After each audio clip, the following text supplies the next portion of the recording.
Welcome back. Episode number 140 of the number one podcast of social selling based on the latest FeedSpot review. How We're is that? grateful. We are grateful Yeah. for that. I saw that. I get news alerts about mastering modern selling, and I to my email. And Sunday, I get this email, and I'm like, we're number one, and send it to Tom and Brandon, and we're super grateful. Yeah, we were number 5 a year ago. And so anyway, this is and I feel actually very humbled because there's some other amazing shows on this list that are here. So I mean, there's Yep. Daniel Disney and some other people we've had as guests and so forth. Some really, really top-notch shows. So thank you, everybody, and we are very appreciative of that number one ranking. We see, and here's the thing: like, you get Bill McCormick on your show, and then how the Right, heck can you go even higher than number right, one? Like, I mean, right, this is right, an injection into our show right. right here, and we're excited to have you, Bill. It's good No, to no, see you. this level we have to level up, right? When you get to that, you have Right, to level up another notch, got to keep and there going you on. go. So Oh, thanks for having me. Congratulations. That's a great recognition for all your hard work. 160 episodes. Like I can't even 140, imagine. 140. 140. Okay. Well, Yeah. I've got 7 under my belt. So, Oh, okay. yeah. So I'm just starting out. So So if you want a goals. good path, go You've back. got other shows that you've done. You're you're not a spring chicken when it comes to social selling podcasts. You're one of the greats. No, that's right, Carson. All right. Well, If Bill, you can't welcome. tell, You folks, were- we know each other. We can rib each other. So, For get sure. buckle up for another fun episode. Yeah, and Bill was on. We were talking about it. I think like probably back on episode. I think probably around 20, 25, probably Yeah, when somewhere we were around. spring chickens. Yeah, yeah. And I had a full set of hair. It was great Yeah, back in the day. So true. I was anyway, still in diapers. that's right. We digress. Our ranking is dropping as we speak. You're right. We better introduce the guest. That's right. So, hey, before we introduce Bill and get into it, I want to thank again, as always, Fist Bump. Fortunately, Brandon is stuck in a meeting, so he is not here to fist bump with us, but they do a great job of all the production and all that, which also I think has helped everything over the last year. So, thank you to Fist Bump and the team for everything they do. And with that, we're going to talk today about kind of aligning revenue and how do you align organizations and sales organizations to maximize revenue with Mr. Bill McCormick. Bill, welcome. I know you were on, like I said, a 120 so episodes ago, but let's kind of do a quick review who you are, what you do, your company, and then I think we have some pretty cool topics to jump into. Yeah. So in honor of Brandon not being here, what did one flag say to the other? Nothing. Just waved. That's So that's I worthy. yes, Brandon Worthy. I have a whole book of them. So anyway, great to be with you guys again. Thanks so much for having me. I've been in sales for a long time. I noticed the hair.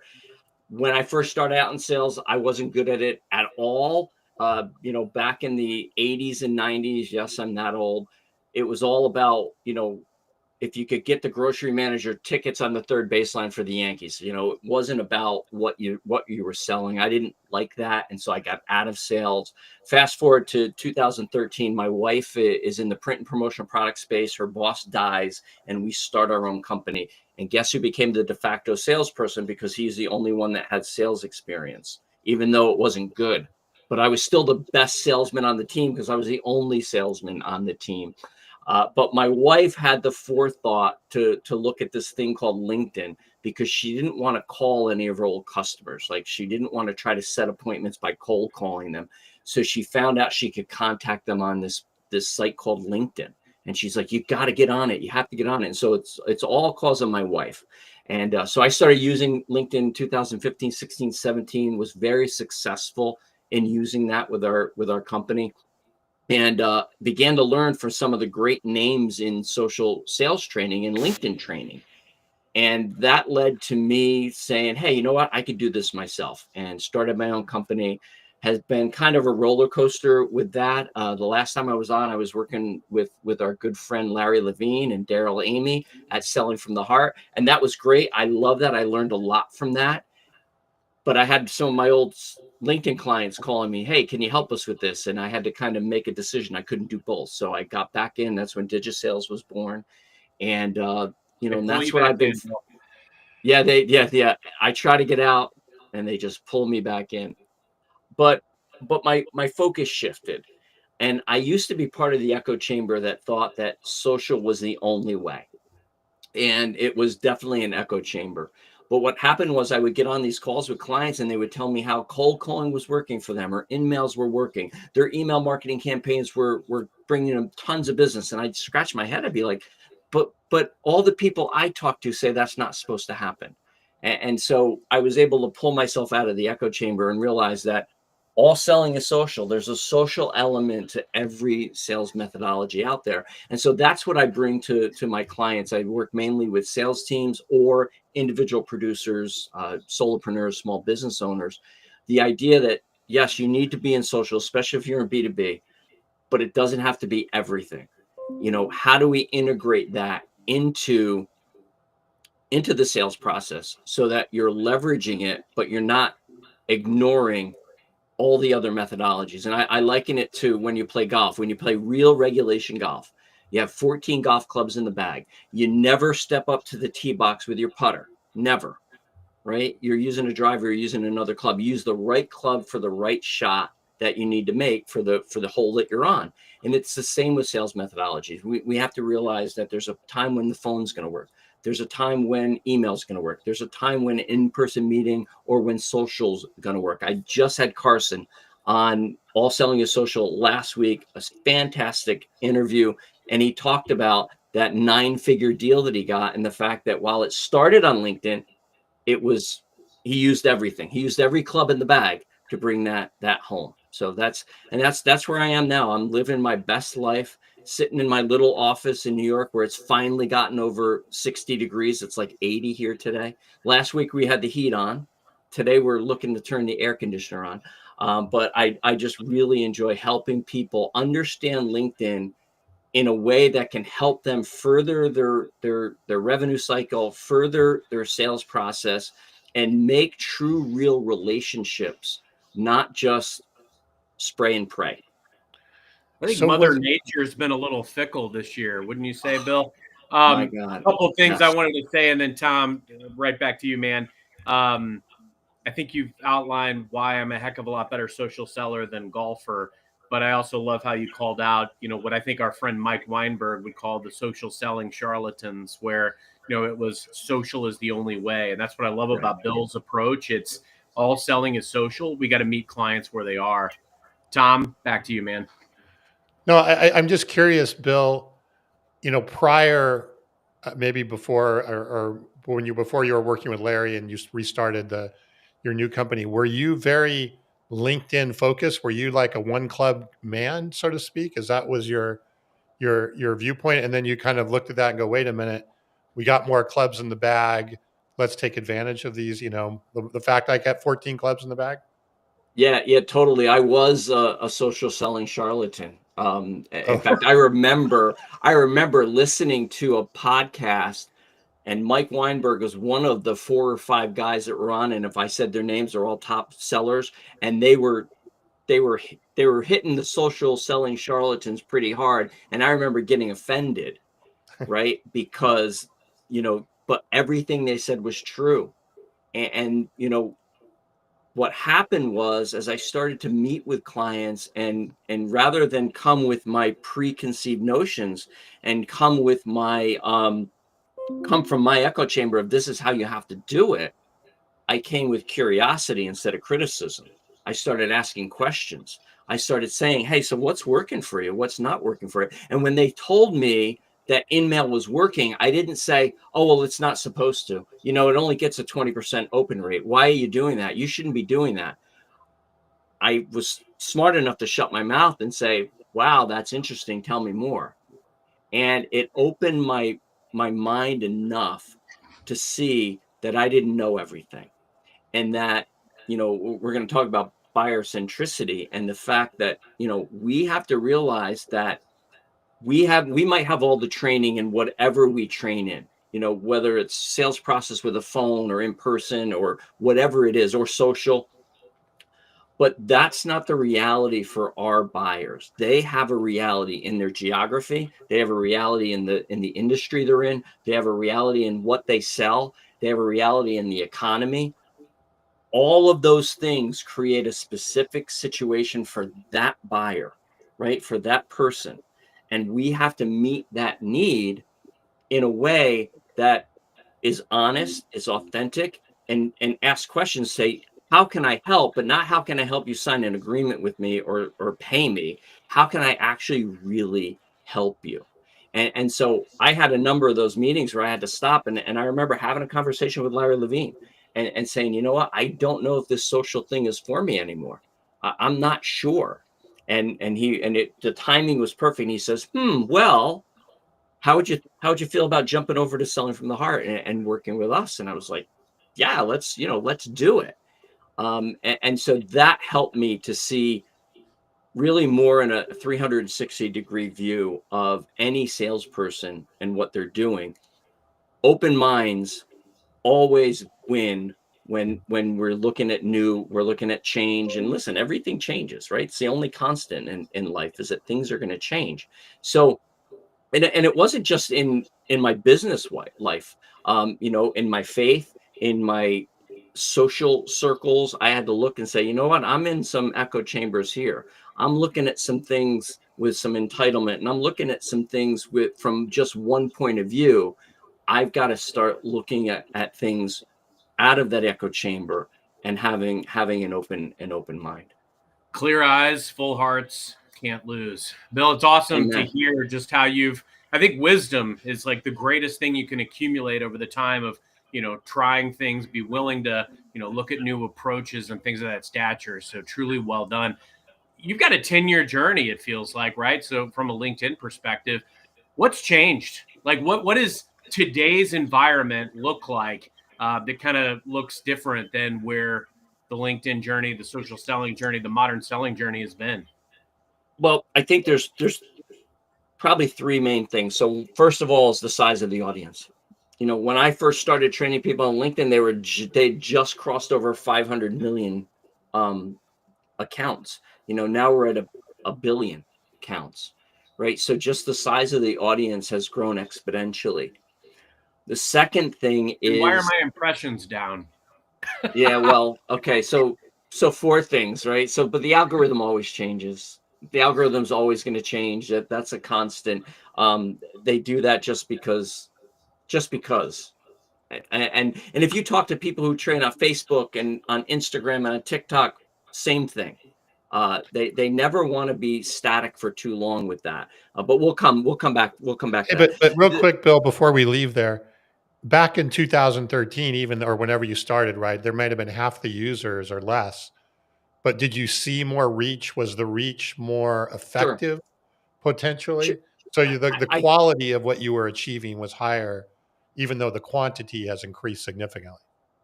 Yeah, there wasn't as much noise on the platform, right? Because you go from, like, when I deal with some nonprofits that have some larger pages, like LinkedIn page with 50,000 followers, which we go, whoa, that's amazing, except for, Microsoft with a million. But for a normal page like 50,000, that's just huge, right?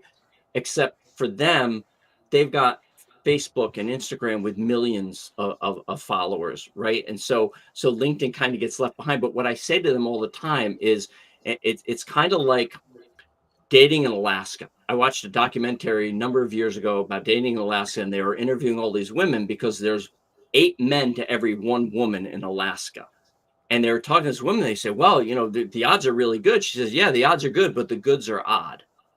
And when you get more followers, the goods get odd because you just have so many people. And so that's one of the things is there's a lot more noise right now. And also the second thing I was going to go to is LinkedIn really is moving to pay to play. right? So if you're a premium subscriber now, you have features that aren't available to other people.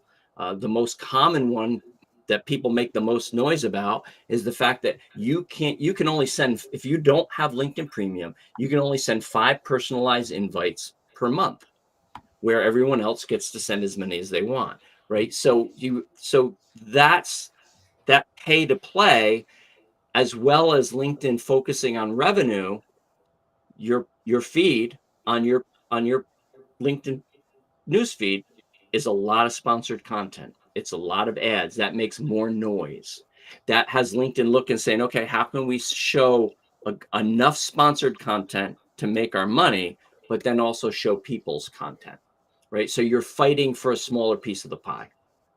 And then the third thing, which started kind of right as I started training LinkedIn, is pitching, and that's just gotten amplified 10 times. I'd say I get one decent connection request, and I probably get 5 to 10 connection requests a day. I get one to two good ones, and those other 4 or 5 are just people just want to connect with me to sell me their product or their service. And that's a big change that's happened. I mean, it was there when I started, but it's exponentially worse now. Despite, Carson, of us talking about no pitch slapping for probably over 100 episodes, and they're still we're doing it. our part, right? Yeah, I mean, we're doing trying our to part. evangelize the right way of doing things, Right. but like, Right. what gives? Why can't everybody just jump on? Because go ahead. Well, I was just going to say, because either number one, they don't know any better, or number two, they're using it for their numbers, right? So, hey, you know what, Carson, you got to do 100 cold outreaches this week, and I don't care if it's on the phone, I don't care if it's an email, I don't care if it's an in-mail. So there you go. I'm going to send 100 connection requests. Bad sales cultures begets bad sales, and we talk all the time about it starts with leadership. Leadership has to set the tone and do it right. What I love about you, Bill, is you're a practitioner. You've done these things, and you're willing to say, hey, I've done some stuff that maybe I do it a little bit differently. You're always learning and growing. How has your strategy changed over the last several years? How do you use the platform differently? So so there's 4 areas I focus on, and this is what I train companies. This is what I train myself. So first of all is making sure my profile is optimized to show my value, not to show how great I am, because nobody cares how great I am. When you say you're the best at something, or you say your company's the best at something, that could be true, and it should be true, and you should believe that. But everybody says the same thing. And when everybody says the same thing, it doesn't mean anything. So stop saying how great you are. Talk about the value that your clients get from working with you. And understand your profile is a living document. So I was looking at mine today, and I'm like, yeah, this needs some work. I've got to go back and I got to do some work on it. And I've got to set aside some time to do it. So first is profile. Second thing is building quality connections. And this is what I spend the most time doing. I'm not out there spraying and praying. I'm looking for quality people to connect with, not only people that can help me, but people that I can help. I had somebody from India reach out to me yesterday. They're in BNI. So if you don't, BNI's Business Networkers International. I was president of a chapter for a while. I really believe in it. It's a great referral network.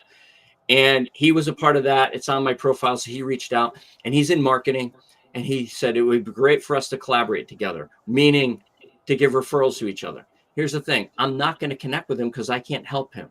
I have a number of marketing people in the US that if I'm going to refer anyone, I'm going to refer them, not him.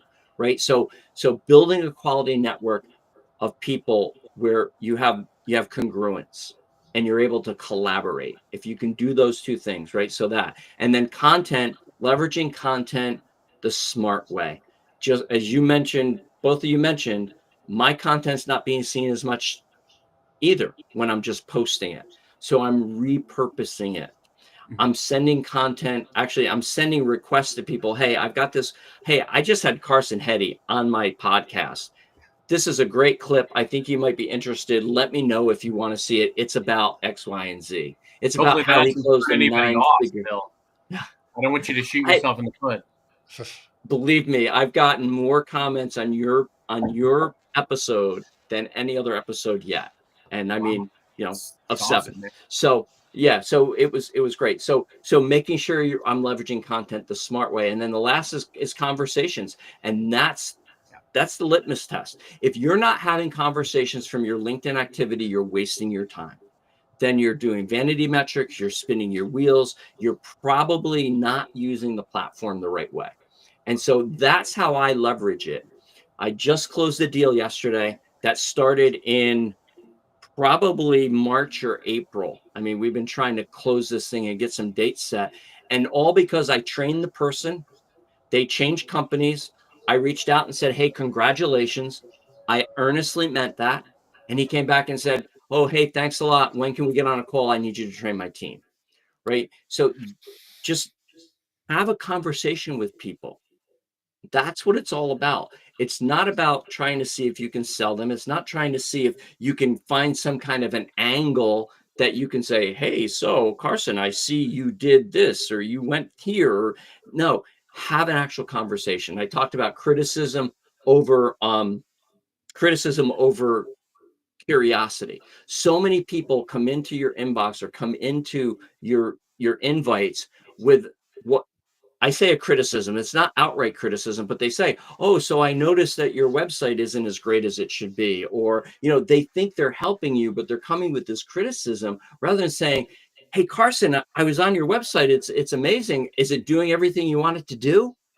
Right? You come with a question that starts a conversation rather than coming at me to tell me everything I'm doing wrong. You know, that's the key. So that's how I'm leveraging and using the platform. Would you say, Bill, what you said is, okay, leverage high quality or build high quality connections. Do you think by building and kind of curating the connections that you're making, are you better served than really using LinkedIn through the direct messaging and the conversation aspect of it and not counting on or relying on so much of the content and, posting content or commenting? Or do you think it's really important to have all of the above in order to build your credibility and so forth when you get to the conversation? That question makes sense? Yeah, it does. And it's a great question. And I would have said before all the above, but I think there has to be layers to it. And so, because building a quality connection, I don't know if it's going to be a quality connection right away. And unless somebody reaches out to me and say, hey, I love what you're doing. I need help with this. When can we get on a call? That's a quality connection, right? Sure. But that's few and far between, Right. right? Those are What unicorns. Yeah. Exactly. What I want to do is start by building a relationship. I want to start up here, but also underneath that, I'm creating content. Listen, I'm not Larry Levine, right? Larry has posted every day on LinkedIn since 2015. It's Hmm. probably some kind of a streak. It should probably be in the Guinness Book of World He's Records. like the Cal Ripken of LinkedIn. Exactly. And you know what? And I was like, oh, I got to do that. No, I don't have to do that. I'm Bill McCormick. I'm not Larry Levine, right? So I look for how can content, the best time to post, all right? And everybody's ready for this, right? Are you ready?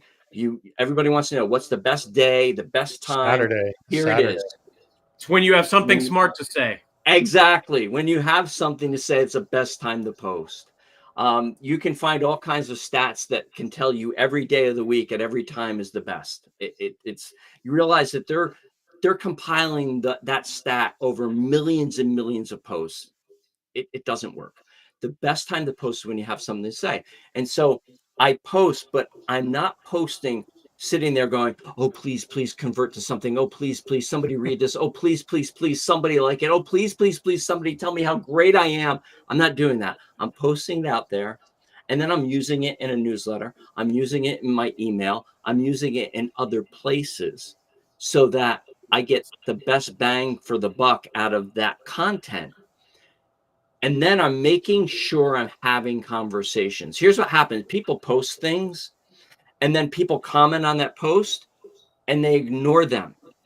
They never say thank you. They never comment back. It's like, Tom, if I walked up to you in a networking room and introduced myself and asked you a question or made some comment and you started answering me and I turned around and walked away. How rude would that be? But yet we do that in the digital space, in our comments. When people just want to have a conversation, I love what Bob says, 69.3% of all statistics are inaccurate. Couldn't agree more. And there's a study about that. 71.2, but yeah, it could be anything. It could be anything. So Bill, how do we win more people over? Like what frustrates me the most about social selling, modern selling, whatever you want to call it. I've trained and coached this in 11 countries. I've presented this to so many different sellers and sales leaders, but I've never, the adoption rate is like, it's almost like this, learning a new exercise or a new muscle, or like the first time that my wife convinced me to do yoga, where I was like, this is for the birds. I'm not doing this again. I'd rather go to the gym, like that kind of thing. How do we get people to adopt this more frequently and do it the right way? So first of all, we go back to leadership, right? So I train a lot of companies, and some companies I know from the outset that it's probably not going to work, right? Not because it's what I'm training is not going to work. It's that they're not going to do the work, right? Because the leader doesn't come to the training. They're checking a box. They're like, oh yeah, we need to do something with LinkedIn, call this guy and set it up, and somebody does it. And it's like, yeah, okay. So leaders have to take the responsibility to understand that this platform is not going away. I mean, you know that better than anyone. Microsoft spent $26.2 billion on the platform, and it's making, so one stat I saw, 2018, $5.5 billion in revenue, LinkedIn. 2023 was the last year I saw numbers for 15.5 billion. They tripled the revenue. It's not going anywhere. So how can we use it the smart way and not use it as just a place really as a database, right? Because that's how a lot of people are using it. They're using it as a data, which that's what it is. It's a database. You can search by title. And so, you guys probably get it. I get it all the time. All these people want to connect with me because they want to help me with my podcast. They want to produce it. They want to do, of course, they're not going to do it for free, right? Without any curiosity, right? So they're using it as a database rather than using it as a networking room where you can meet people and you can interact and you engage with people. So it's got to start, and it's got to come from the leadership. And then those of us that are on the platform, we have to just continue to beat the drum and not do it in a negative way. I know some LinkedIn trainers, they're like the LinkedIn police. And if somebody sends them a pitch, and I do this sometimes too, I get frustrated. They kind of like slap people's hands and stuff rather than asking curiosity, hey, is this working for you? Like, how did you learn to do this? What are you doing? And then another whole conversation is the automation piece of it. And these companies that are out there building, it's like whack-a-mole. All these companies that come out with all these automations, how you can send thousands of connection requests. And, I get a lot of them on Facebook that come up, LinkedIn, get 10,000 followers in a week. I don't want 10,000 followers in a week. And most of that stuff causes you to violate LinkedIn's terms of use. So it has to start from the top down, and we have to be continuous with our consistency of the message of this is a social networking platform. We need to network. We need to act the same way in the digital space as we do in the face-to-face. Bill, I want to emphasize something that you brought up, because I'm sitting here going through my mind, right, about the posting that you were talking about. Like, when's the right time to post when you have something relevant to say, right? And I think a lot of us, and I think there's a lot of ideas, well, you have to post every day, right? And then what happens is we don't post every day, and I'm kind of speaking for myself to a degree. And then you go, oh shit, I didn't post every day, so you know what? Don't bother, right? I'm not following the rule here, so it doesn't make any sense to post once a week when I actually have something decent to say. What I kind of liberating what you're saying is, hey, rather than thinking about how often you're posting or whatever, think about, hey, when I have something that's relevant, that is worthwhile posting, that might be once a day, it might be once a week, it might be once a month, who knows? But look at it through that perspective, through having to have a set schedule. And then it's like anything else, right? you get on a workout schedule or an eating schedule, and then you blow it. Screw it. I blew it. I might as well go back and then you kind of, lose that habit that's there. I think it's Yeah, very liberating. and so you talk about habit, and it's, I mean, you have to build consistency.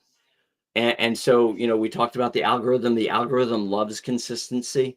And so when you do, as Bryn Tillman talks about random acts of social, when you're doing random acts of social, you're not going to have the best results. So, when I'm training a company, I'll say to people, you need to be consistent. So figure out what consistency looks like for you. I'm not going to tell you have to post every day if you've only posted once in the last 6 months, because you're not going to do that. I know that. So Atomic Habits by James Clear, groundbreaking sentence for me. I quote it on every podcast I'm on. People are probably sick of hearing it, but I'm still going to say it. We don't rise to the level of our goals. We fall to the level of our systems. So what is your system for using LinkedIn? Are you going to say, I'm going to do it twice a week, right? So twice a week, if you're just starting out, you can do everything in 15 to 20 minutes between checking your connections, sending some connection requests, posting some content, and engaging with people. You can do that very quickly. And then how can I consistently ramp that up? And if you miss one day, here's the big key. Don't miss two. Just come right back and get back on the horse and keep going, right? Because it has to become a part of what we do, muscle memory, right? We just have to train ourselves to do it. But don't post just because it's your time to post. Don't make something up. Don't go to ChatGPT and say, write me a 35 or 50 word social media post on X, Y, and Z, because it's not going to be good. And people aren't going to like it, right? If you're using ChatGPT, use it the right way. Listen to how Carson uses it. He changed my mind last week when we talked, and I've been using AI a little bit more. But the thing is if you want to know what to post on, go look at the problems that your clients are having. What are the emails you're getting from your clients that say, hey, this is what I'm struggling with. This is a challenge we're having right now. That's prime content for you to write about. And so you just have to capture that and set up a system that says, this is what I'm gonna post. And yeah, it helps to have goals, but it's more important to have systems. The power and the growth of LinkedIn over the years. I mean, you look at Sales Navigator, and I do a lot of training with LinkedIn and, for them. And it's fascinating, the signals that you can get, the ability to create a curated feed in Sales Navigator to show you a certain subset of customers. And, when a new executive is named or a new post is made or they're in the news or whatever it is, like these are things that we can react and respond to quickly. They make us better. Same thing with AI. And that's what we talked about on Bill's show recently was it's all in the prompts. I'm leveraging it to make me smarter in the moment. So that's like, taking my prep time where I might have prepped for an hour for a call before, I can do it now in seconds. And it just makes me smarter in the moment. But I think what I really want to dive into, Bill, I couldn't agree more that we have to invoke a conversational bid to connect with people as opposed to, the pitch slap and, just some of the easy. I think sometimes people gravitate toward what is easy. And that's why you get all the helpers in your inbox saying, hey, let me help you with this. Let me help you with that. How do we reclaim the social and social selling? I think my story. Like I know that it isn't always easy. I had a manager years ago when I was doing this. They didn't like my social selling, LinkedIn prospecting. They didn't like me. And they ultimately ended up trying to get rid of me. But I had to commit to a process because I knew it would work. And thankfully it did. But like, how do we get people to reclaim the social in social selling? Because that's at the heart of it. We have to put people and relationships at the forefront. How do we convince people to do that? We have to treat people the same place in the digital space as we would in the face-to-face. COVID changed this, right? There was a marked difference between 2019 and 2020 in how people acted on LinkedIn. We saw some pitching, we saw that a little bit, but suddenly all the people who were cold calling suddenly couldn't do that. There was nobody on the other end of the phone. And so they ran to LinkedIn and they started again, using it as a database instead of a human base. And so the things that we're doing, we would never walk up to somebody in a networking space. I would never walk up to Tom if I was a web designer and go up to Tom and say, hey, I was looking at your website and man, do you need help? Right? I wouldn't do that, right? But yet it's okay if we do that in an in-mail, or we do it or even in emails. Just look at what you're saying. And again, we're coming with criticism. And I'll never, so one person that I consult with, he sent me this email that he got from a guy who had this whole system on content. And it was a screen share, a Loom video of this guy taking my friend through how his LinkedIn content wasn't up to par, and it could be better, and all this stuff.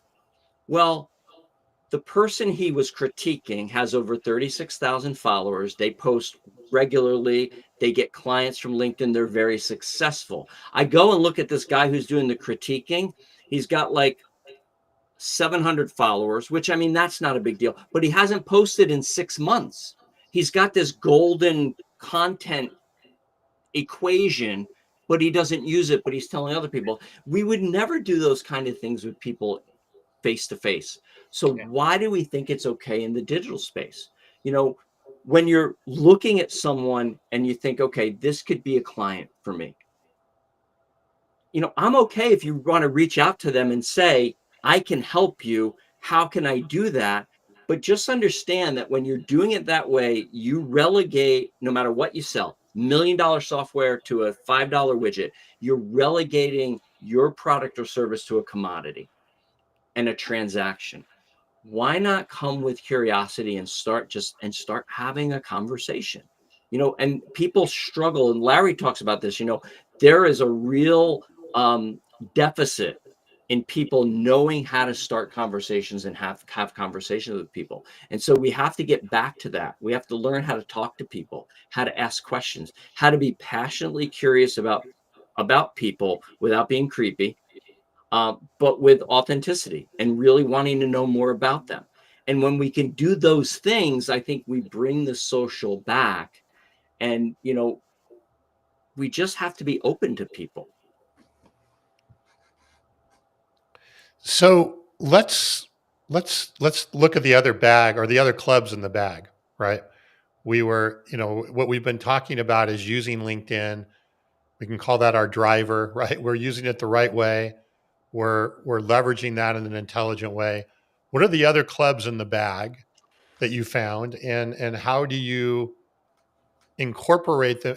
And is LinkedIn, I guess, is LinkedIn kind of the center of all of this? Do the other strategies and other things revolve around that, or are they, basically independent?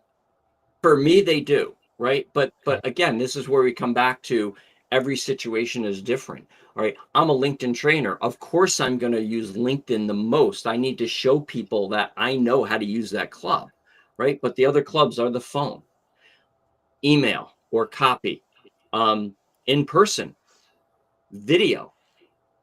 I think those are the main ones.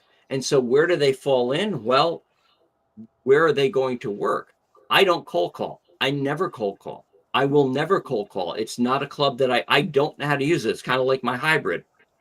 I can try. I'll top that thing every single time. I'm just not going to use it. Right.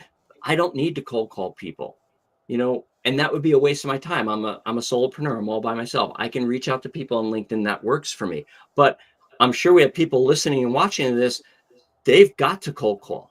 It's part of their job description, and they've got to do it. So how can they do that better? Social will help them make a warm call instead of a cold call. If you connect with somebody on LinkedIn, there's that piece of it. Email marketing, that's all about automation. I used to say all the time I was against automation. I use email marketing now, so I'm not, but I use that for information. I'm never going to do, well, I shouldn't say never. I do some selling via email automation. I'm not very successful with it. I don't know anyone that really is, right? But I use it mainly to keep in touch with my audience and to make sure I'm communicating information. In person is the best. I love in person. I'm going, I do some training. My wife had about 75% of my wife's business in Bermuda. I've got a trip there the end of this month. I'm scheduling meetings now. I can't wait because they love to meet in person. And so all of these things work different ways, and we need to know and be able to do them all. But I think for all of us, there's probably one predominant way we do the most, whether it's cold calling or like in person. If there are people listening that are selling payroll services or point of purchase, swipe cards and payment systems, they're door pullers, right? So they're going into businesses every day and pulling doors. Their clients aren't on LinkedIn. They've got to get good at that. But it's not to say that you don't know how to use every club in the bag. I'm not good with my hybrid, but I know how to hit it. Right. So make sure you know, because listen, there are people that I was doing a training in Las Vegas in the promotional products world at a huge trade show in January of 2020. And one of the things I was talking about, I was how to use LinkedIn to find your prospects and to engage with them. I had a whole system that I did when I was in the promo product sales world. This guy raises his hand and I'm like, yeah, sir, what's your question? Do I have to do this? I'm like, what do you mean? He said, well, I cold call now. I said, okay. And I think I got him, right? I say, what's your success rate with cold calling? I schedule about 85% of the time from cold calls. And after I got up off the floor because I fainted, I'm like, keep doing what you're doing, right? You're amazing at what you're doing. This can help you. But guess what? 3 months after that, he couldn't cold call anymore. He had to do something else. And this again comes back to the echo chamber, right? We have to make sure that we know how to use all the clubs in the bag. Get good at a couple of them, because those are the ones that you're gonna use the most, So if you're a cold caller and you have to cold call, then follow people like Mark Hunter and Jeb Blunt. If you have to do email, follow people like Liz Wendling, who talk about how to do that the right way. If you have to do social, follow people like Carson Heady, who's closed a 9-figure deal that started on social. Find these people and learn from them, become students, but keep in the back of your mind, I may have to shift. Okay. If LinkedIn goes away, I'll retire. Okay. I'll be done. I won't, I'm 62 years old. I'm not going to learn something else. But hopefully Carson will give me a heads up if that's going to happen. I think he'll know. It's, as long as it doesn't violate any of my insider trading stuff that I sign. Bill, what I love about this too, there's so much has changed with LinkedIn and just kind of the different ways that people use it. I'd love to hear, like, as you have these conversations and you do these trainings, what are some of maybe the new tools or the new features that you've used over the years, are also like the aha moments for people? Like, things that I enjoy doing. I love posting like short videos because they'll get a lot of play sometimes. I love the featured content where you can post things where when people go to visit you, they'll see that featured content. I started a newsletter. Every time you post to that newsletter, everybody who subscribes gets notified that you posted to it. There's a lot of things, smart links, the ability to get telemetry based on, a link or a document that you drop into smart links, which is part of Sales Navigator, that you can get out and you can see exactly who viewed what you sent out in like your newsletter or whatever else. But what are some of the other things like that you use, or maybe like people really gravitate toward in your LinkedIn journeys? So I love Sales Navigator. I actually just got rid of smart links because I was finding people just weren't opening my links. And so it just didn't make sense for me to have that.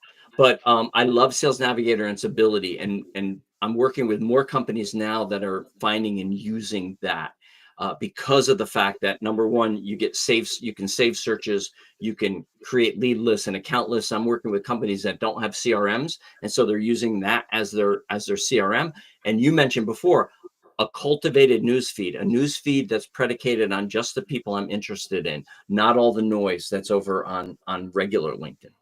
But one of the newest features they just came out with, it's only in the US right now and only for business premium. I'm a little ticked off at them for this. I went back and forth with them.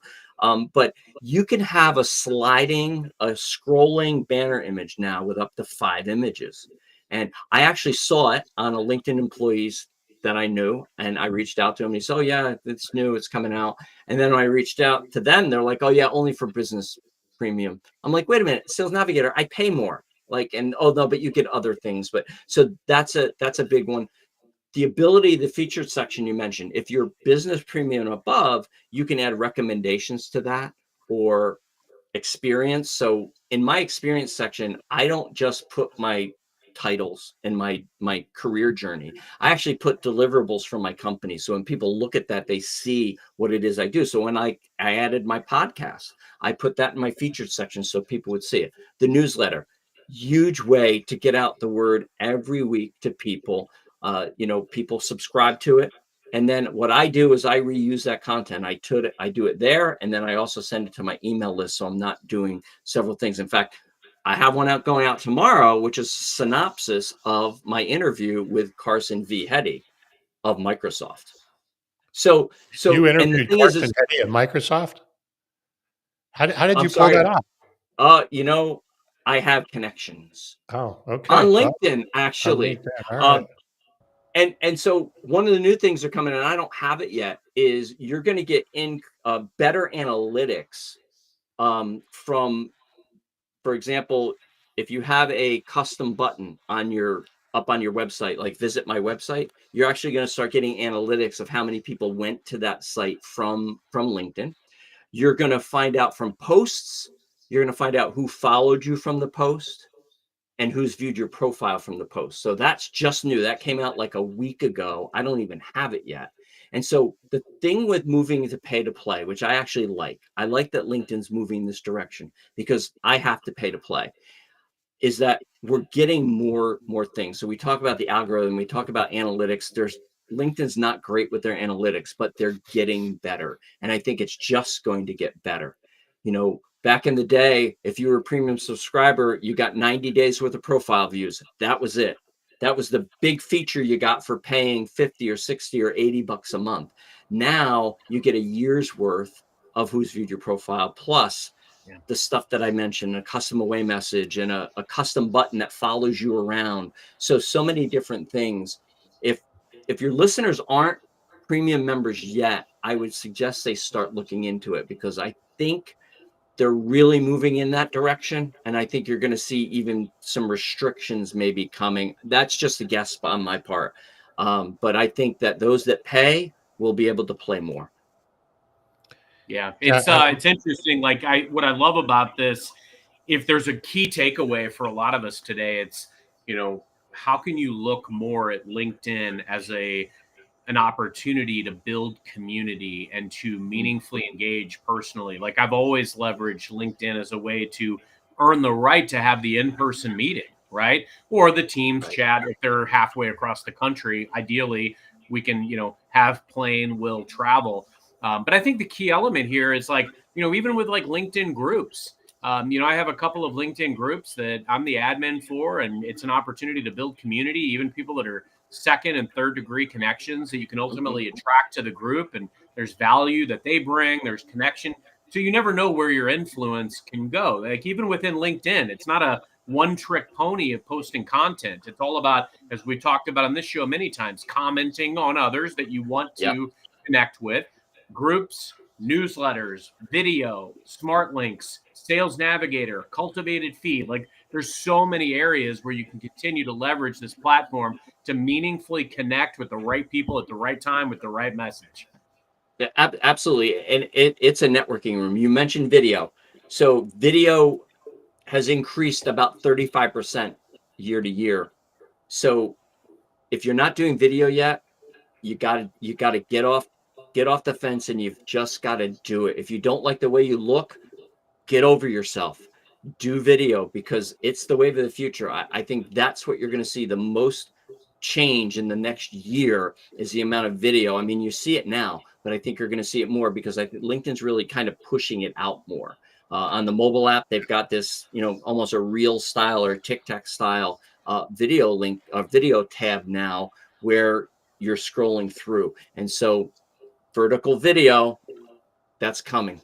And you got to be doing it now. Yeah, so they're actually giving more, because I think they were actually penalizing video compared to other stuff for a period of time. So you believe that they're actually maybe even giving video a bit more of a higher ranking, so to speak, than some just static content. Yeah, absolutely. I don't know the stats, but there's a guy named Richard Vanderbloom who does amazing stuff along LinkedIn, the algorithm and the statistics and everything. He's in Spain, I believe, but he just came out with a report. It's like 150-page report that you have to pay for to get. It's worth it. But if you follow him, he gives insights. And that's one of the things he talks about is anytime LinkedIn comes out with a new feature when it comes to content, they promote that content more. If you remember when polls came out a few years ago, polls were getting 2.5 times more views than anything else. And I think it's now the same with video, but I think it's more like 1.5 to 1.75% more views or times more views than standard content.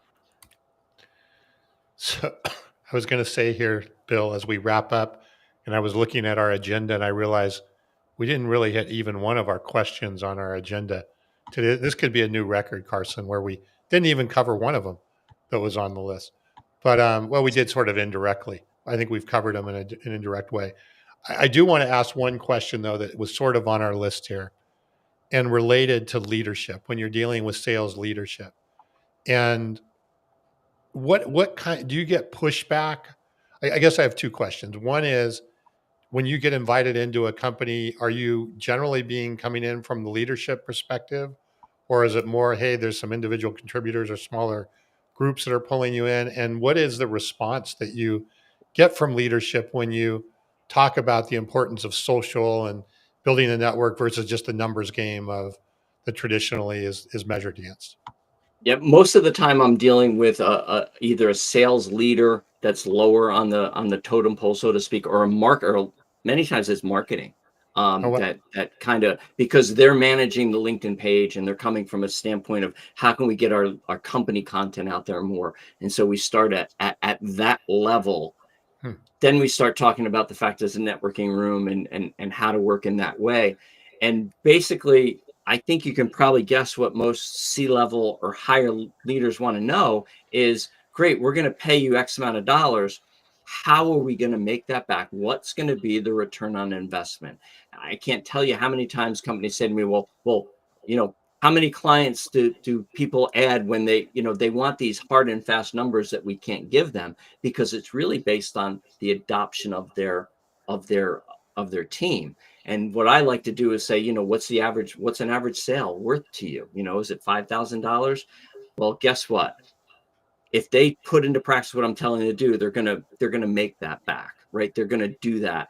And so with leadership, it's convincing them that this is a place they need to be. And that comes with the fact that there's a billion members. The fact that most of them don't know that Microsoft owns LinkedIn. And when you tell them that and they tell them the price tag that Microsoft paid for it, okay, because they understand that.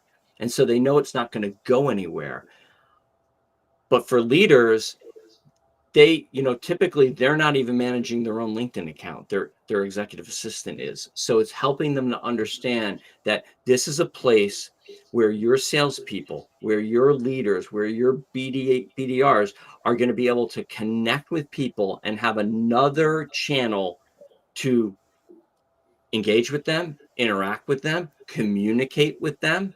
And so it's helping them to see that.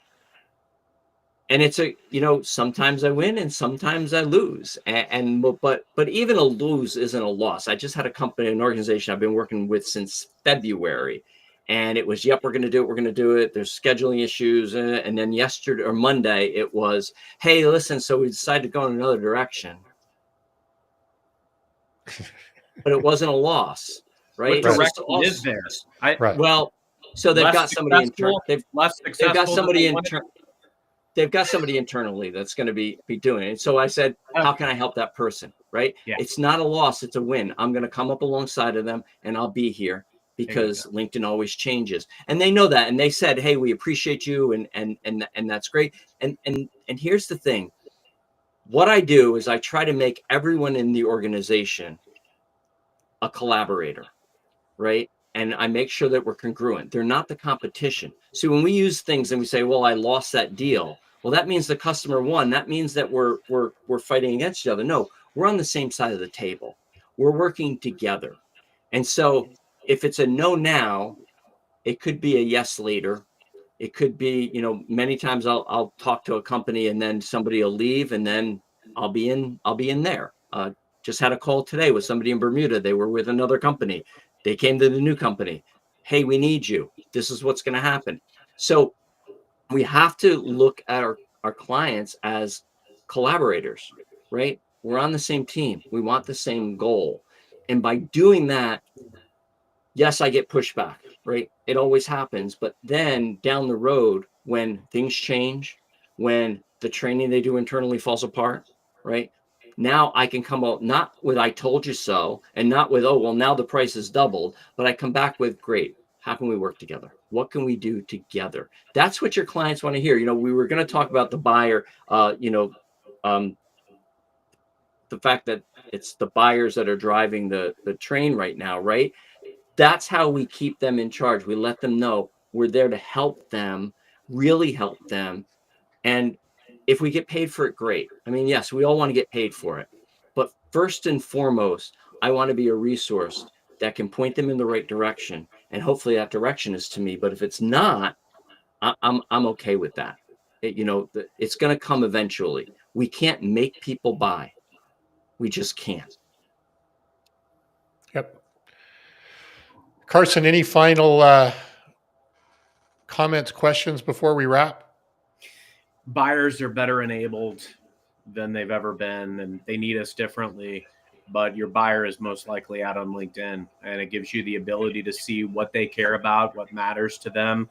And ideally, that's how you can, as a seller, show up better to be more of value. And if you do that and keep that at the heart of everything you do, you can't help but be successful. Seems pretty simple. The master. Just The master.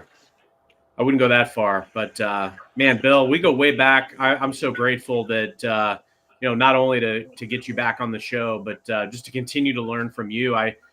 Richard Vonderbloom has another follower today, thanks to you, and I continue to be a student and study what is working and how to get better as we hone and master our craft here. So thank you for helping bring additional value out of LinkedIn. I'm a shareholder, but continuing to bring better value because it ups the game of sellers out there everywhere. I appreciate what you do. Oh, thank you. Thanks for having me on the number 1 social selling podcast. We're the best. We're the best. That's all. Absolutely the best. And hopefully I kept you I kept you up there. But hey, thank you so much. And for your listeners, thanks. Follow me on LinkedIn. Connect with me. I was going to say, LinkedIn. where can they connect with you? Obviously on LinkedIn if they want to learn more. Definitely on LinkedIn, and search the All Selling is Social podcast, which is on Spotify and Apple Podcasts, also on YouTube, and some great episodes by some alumni from here. Besides Carson, Larry Levine, Mark Hunter. I don't know if you have had Liz Wendling on. If you haven't, you definitely should. A great gal by the name of Erin Hazakostas, who wrote a book called The 50% Rule. You guys should talk to her. She's fabulous. And so, yeah, find me on there. But yeah, I'd love to connect with folks on LinkedIn. So thanks again for having me. Yeah, great stuff, Bill. All right, Carson, wrap us up. Yeah, thanks everybody for joining. Thank you, Bill. And until next time.